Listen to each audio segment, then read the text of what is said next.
everybody knows the tragic rise and fall of Fish. It started out as a small little fishing game that I played on release because my friend Woozynate made the game, and it quickly gained a lot of popularity, and he then sold it to Do Big Studios. And at first, it wasn't even that bad. The updates Do Big were releasing weren't too bad, and they were releasing them pretty frequently. But it then quickly became slop. Like, Do Big was adding so much pay to win, so many cosmetics, and the updates just got worse each update. And the game peaked at around 1 million players at its prime, and it was the biggest game on Roblox for a time. And it went from all of those players down to just 10,000. And that brings us to the current day. Everybody thought Fish was, you know, it was gone. It was the quickest game to blow up and to fall off on the platform, but Fish is back. And the reason I say that is because of this. Now, if we take a look at the Discord for Fish, we can see this announcement by the owner, Nate, here, and he says, as of now, I've officially obtained ownership of the Fish Group, gone with pay to win in bold,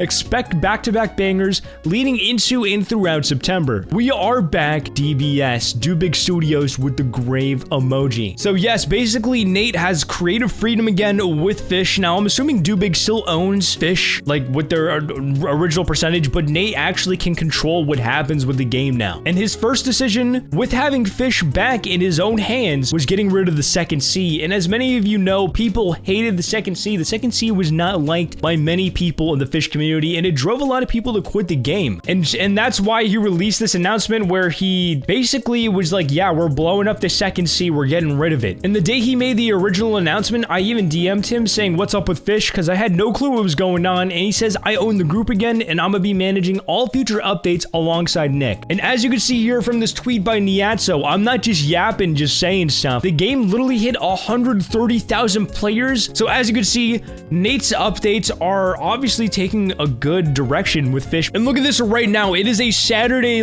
morning, and the game has 126,000 active players, which is actually insane. It's crazy to think that this game literally had around 10,000 players at its highest like 2 or 3 weeks ago. And another tweet I have to show. Now, this is from Do Big Studios, funnily enough, but look at this. Yesterday, Fish hit 232,000 players, which is absolutely diabolical. It just keeps going up. If we look at this graph right here really quickly, you can see the last time Fish was really up was March, and then it just went down, and then for a while it was getting around like 10 to 15,000 players, and then Nate came back and boom, look at that. The players have basically gone up a pretty good amount, man. This is actually just insane to me. Like, look at the spikes here. Oh, it's beautiful. The Fish revival brings a tear to a grown man's eye. So it genuinely makes me so happy to see Fish is back, and I do expect great updates from Nate, and hopefully we can get some kind of sliver of peak prime Fish back, and maybe even more, to be honest. And real quick, I just want to talk about this game Fish It, because I swear this game is a ripoff of Fish,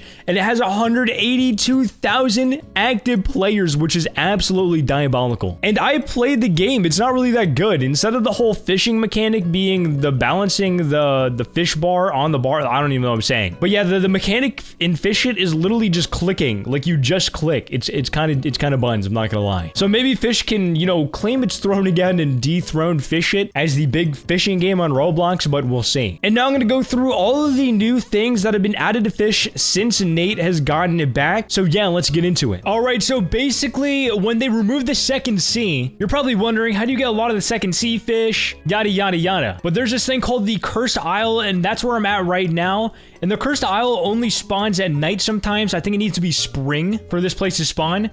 But if we look at the bestiary in the Cursed Isle, this has some of the fish from the second sea. And another thing I want to talk about is aquariums. Now, I think this has been in the game for a little bit, but if you're a returning fish player and you don't know what the aquariums are, it's a great way to make passive money, which is actually pretty nice. Just free money, basically. And you just want to put the biggest fish you have. So for example, I put my big Scylla here, and it makes me 46,000 coins an hour if I'm online, and if I'm offline, 11,000, which is still pretty good. And then once it accumulates, you can claim it here. And the last time I claimed, I got like 400,000 coins without having to do anything. And then you can also buy more slots for more money. import more fish and make more money. So it's pretty nice. And you want to put your best fish in the aquarium. But yeah, I thought that's like a really nice feature to just like make money. And also a new thing, a pretty nice new feature that was added is rod mastery. Now, if we look at this little crown here, as you can see, there's a bunch of different challenges. So for the Abyssal Spectre rod, it starts off with catching a Phantom Megalodon, which is a pretty hard challenge, I'm not gonna lie. But look at that, it buffs your rod, which is pretty nice. And then there's like easier challenges, which you don't even need to use the rod for, like 200 fish with a crab cage and consumption conch 50 times.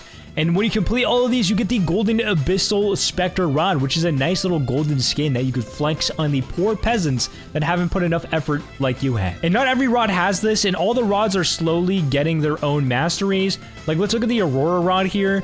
So all the grand rewards are going to be a golden skin version of the rod you're looking at. It's like use 3 Aurora totems, yada yada. And the nice thing about these rod masteries is you could just low-key play the game and you could passively complete some of these, which is pretty nice. Oh, what is this? Shiny offering. Wait, this skin looks sick. Dark Destiny? You get 2 skins for the Destiny Rod, although the Destiny Rod's kind of buns, but it's pretty nice though. You get a lot of like free stuff. Even the Flimsy Rod has its own mastery. You can get a golden Flimsy Rod, which is just beautiful. That's a true flex right there, the golden flimsy rod. Yeah, I feel like the rod mastery is a really nice new feature that they added recently that can that's good for like free stuff. And another thing that was added is the tryhard rod. Now, I've had the tryhard rod for quite a long time now, but they finally added it so where anybody can get the tryhard rod and use it. And basically, look at the stats on this. 80% alert speed, 999% luck. That sounds pretty good, right? But look, the control kind of buns, negative 0.37, and the resilience is negative 500%. Now, if we look at this, let me shake. Let's see what this thing does, man. Look at that. Look how small. And I've controlled on this, by the way, and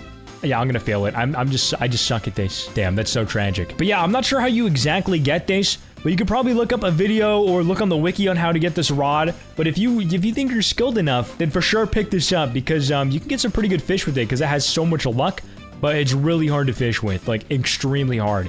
Even commons are hard to pull on that thing because of the negative 500 resilience and the obviously negative 37 control. And I recommend putting the controlled on this rod, but it really barely helps. But you know, anything kind of helps with this. The control is so bad. And if we look at the update log here, there's like a lot of smaller stuff. Like there's new masteries, a new atomic nuke, which is pretty interesting. A much rarer version of the typical nuke. Very rare chance to catch the skeletal serpent. I have no clue what that is. And there's new hunt totems, which is actually pretty nice. Megalodon hunt, Kraken, and Scylla hunt totems. So I guess you could just spawn them in. But yeah, that's some of the new stuff that's been added to Fish, and there's gonna be a lot more added. And it's nice to see this game having a comeback. Also, I never showed off this rod before, but this is the re-rod. And this rod, look at the stats, bro. Look at the stats. They're insane on this rod. Like this is an admin rod, by the way.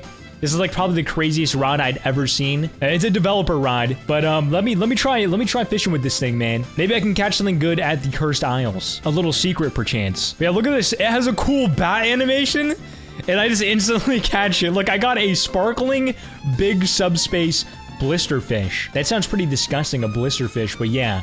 I mean, this rod's just kind of stupid. Like, if we look through my inventory here, I've caught some insane stuff like subspace, big shiny pelican. I don't even know what this is, bro. But it has so many mutations, and I didn't even, like, appraise for this. I just caught this straight out the water, bro. Just straight out the water. But I just kind of wanted to flex my cool rod. But yeah, thank you for watching. It's great to see fishes coming back. And yeah, peace out.